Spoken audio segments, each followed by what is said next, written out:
Hello, my name is Anitarky and don't forget to subscribe to my channel to support it. Subscribe and comment. In the ordinary setting of high school, Junichi watches as many of his classmates pair off, leaving him and his male friends without any female companions while his friends chat about girls and flip through magazines during class. Junichi finds himself trapped with an unflattering magazine in front of him, of the elegant and pretty Yukono, who expresses her displeasure due to her belief that Yukana, a girl who frequently dates boys, would be a suitable match. Junichi's friends choose him to ask her out, leaving a confession letter in her shoe locker. Junichi is surprised when he meets Yukana and, persuaded by his friend Shinpei, summons the courage to confess his initially uncertain feelings. Yukana correctly guesses that he has never had a girlfriend before and suspects that he is more interested in the idea of having a girlfriend than being with her. Despite witnessing him, out of embarrassment, she agrees to become his girlfriend the day after Junichi's confession. He is still in a state of shock contemplating how to navigate his new relationship with Yukana. In the midst of his reflections, Shinpei suggests that a karaoke date would be the perfect opportunity for some intimate moments. In a private room, Yukana unexpectedly takes matters into her own hands and proudly declares to her entire class that she and Junichi are now a thing. With the news, she openly extends an invitation to Junichi for a karaoke outing just as she has done with her friends in the past. While they sing tunes, Junichi's imagination begins to run wild with seductive fantasies involving Yukana taking inspiration from the counsel of Shinpei. He musters up the courage to lean in to kiss him, however Yukana cleverly stops his advances by playfully pointing out a hair sticking out of his nose. Although he ignores the incident with laughter, Yukana takes a moment to reflect on Junichi's attempt as he leaves the room. As our couple leaves the karaoke establishment, their encounter does not go unnoticed. From a distance, Ranko glimpses Junichi, and Yukana add an extra layer of intrigue to Saga's development. Junichi is forced to accept an invitation that mysteriously appeared in his shoe locker. Little does he know that this encounter leads him to meet Ranko, who wastes no time in launching a full-scale seduction. However, before things escalate further, Yukana intervenes and puts an end to his antics, as it turns out that Ranko is Yukin's childhood friend. Where there is a problem that she is labeled dangerous, and boy, she will be live up to that description soon enough. Ranko covertly vows to dismantle the budding relationship between Yukana and Junichi. The next day, the Junichi trio Yukana and Ranko are wandering the city streets minding their own business when they find themselves approached by two bold guys who have their eyes on Yukana.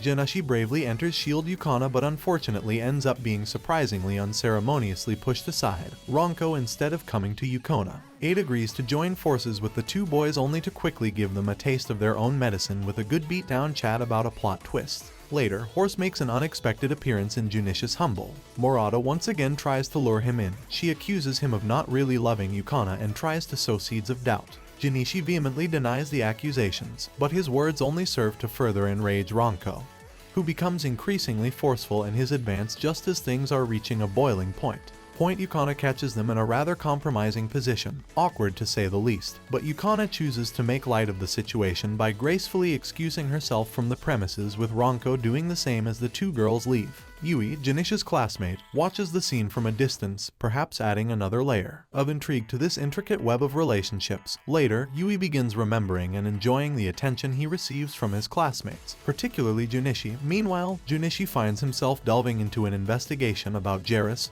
or the girls, which leads him to an online show featuring a stylish girl who loves to criticize people while her followers totally agree. In the back-to-school chat, Yui makes her grand entrance as her classmates greet her warmly, unaware of her true thoughts and how she perceives them as humble servants and butlers. Keigo, accompanied by Junichi, Shinpei, and Minoru, strikes up a conversation about the girl they saw online the night before. Keigo proudly shows them a photo of the girl he found. However, Shinpei, who had seen her elsewhere before, expresses doubts about the authenticity of the image, since as fate would have it, Yukana joins the group with her friends and Yui takes the opportunity to strike up a conversation with Junichi. Later at the cafe, Yui unleashes a barrage of criticism towards Yukana, leaving Junichi unsure of his position as he and Yukana are officially dating. Meanwhile, Shinpei watches an online broadcast with Boa, the girl elegant known for her skating comments. He suddenly realizes that the girl he saw earlier and Boa are the same, prompting him to quickly capture the evidence the next day. Shinpei shares his revelation with Keigo and Minoru, presenting evidence that Boa and Yui are in fact the same person.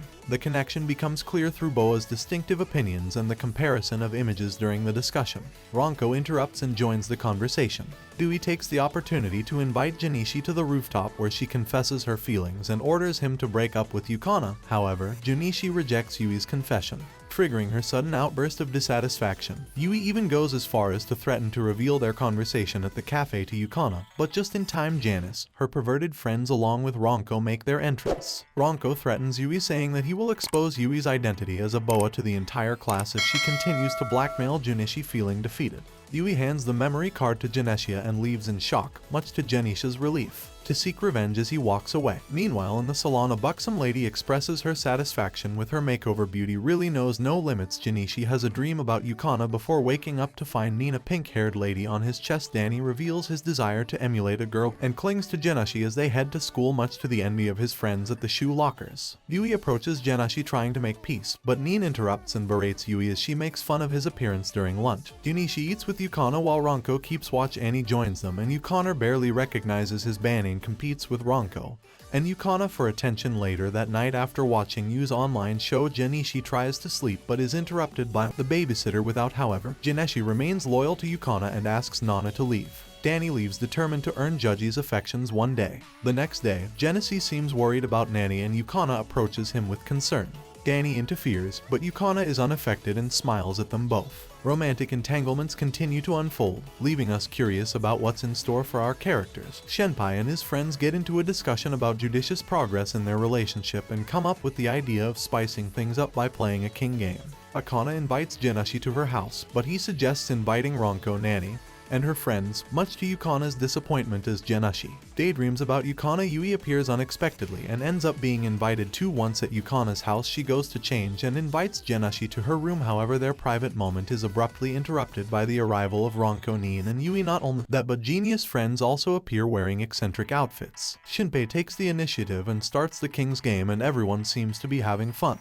However, both Shinpei and Jenichi secretly come up with a plan to secure a Yukana kiss during the game. When the kissing round comes up, it turns out that all the boys are chosen, revealing that Jenichi rigged the selection to prevent the girls from having to kiss any of the boys. It's a pretty embarrassing turn of events despite the awkwardness. Yukana invites everyone to join her for a summer vacation. The only problem is, they all lack the necessary funds to make this happen, so they make the decision to accept part-time jobs to save for their anticipated summer getaway.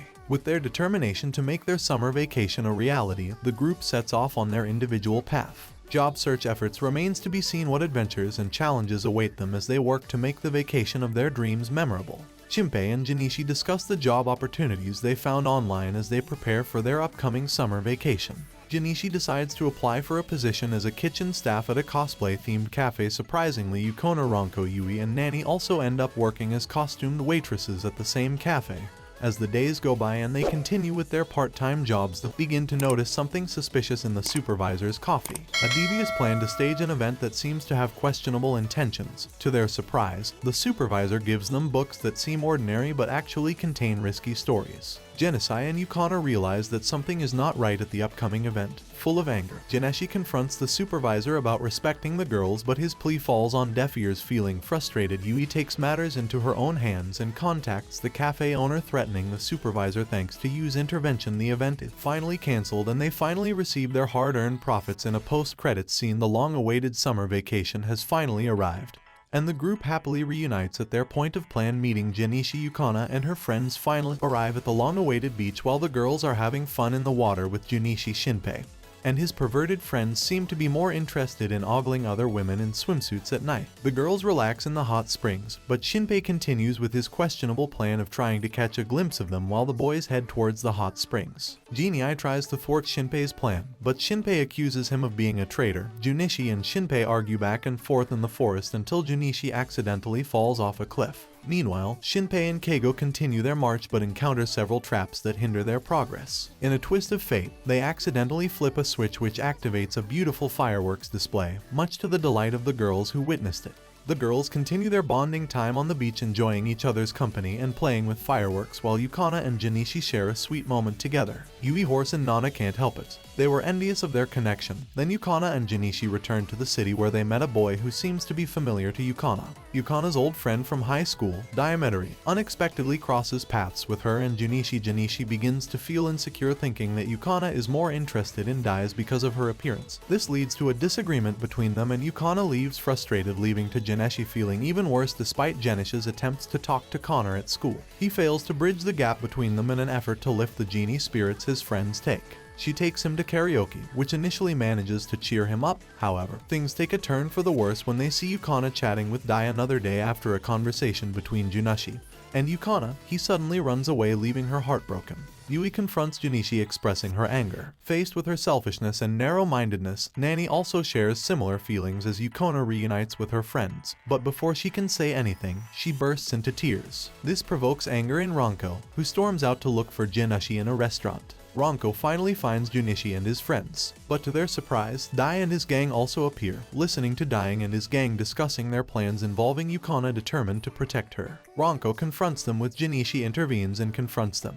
Junichi confronts Dai and they go out to resolve their differences. Tai initially wins the fight, but Junichi resorts to biting Dai's leg while Dai calls for backup. Junichi's friends join the scene, and despite the numbers, Dai and his friends were unable to overpower Junichi. Finally, the Eye promises to stop bothering Yukana and Junichi releases his grip.